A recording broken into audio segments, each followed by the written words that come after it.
Marcus Chen pushed the wide dust mop across the hangar floor, his shoulders aching from 5 hours of repetitive motion. The morning sun sliced through the high windows, illuminating particles that danced mockingly in his wake. Around him, mechanics in crisp uniforms worked on the fleet of Apache helicopters, their laughter and casual conversation a constant reminder of how far he'd fallen. "Hey, janitor, you missed a spot near Bay 3, someone called out.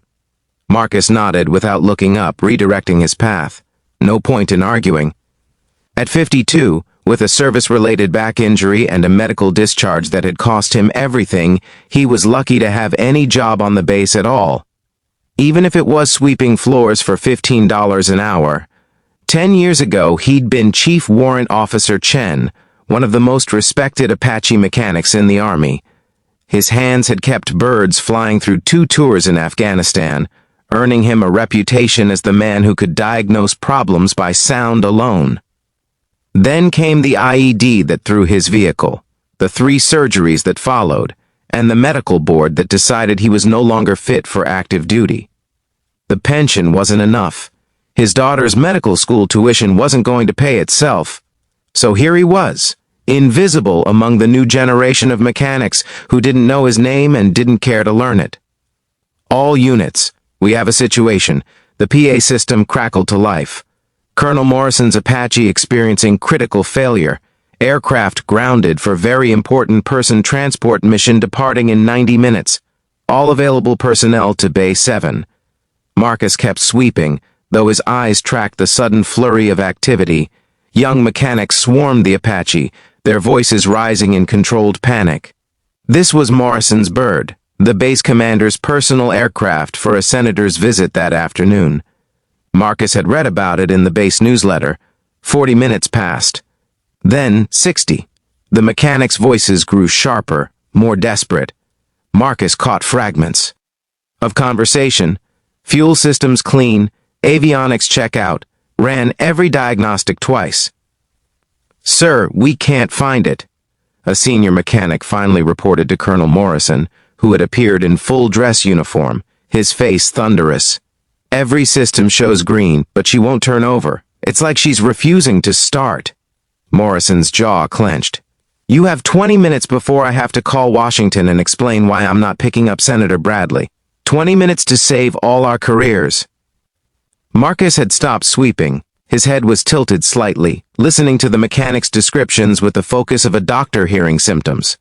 He'd heard this before, years ago in Kandahar. An Apache with ghost problems, all systems functioning but refusing to start.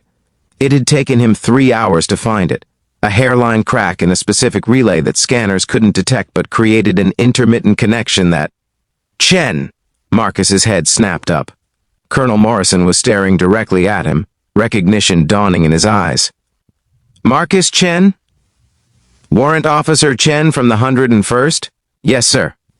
Though it's just Marcus now." Morrison strode across the hangar. "What the hell are you doing pushing a mop? You were the best mechanic I ever served with." "Medical discharge, sir. Back injury." This was the only position available. The colonel's expression shifted through several emotions before settling on determination. "Can you still diagnose birds?" Marcus glanced at the Apache, then at the hostile faces of the mechanics who'd been calling him janitor all morning.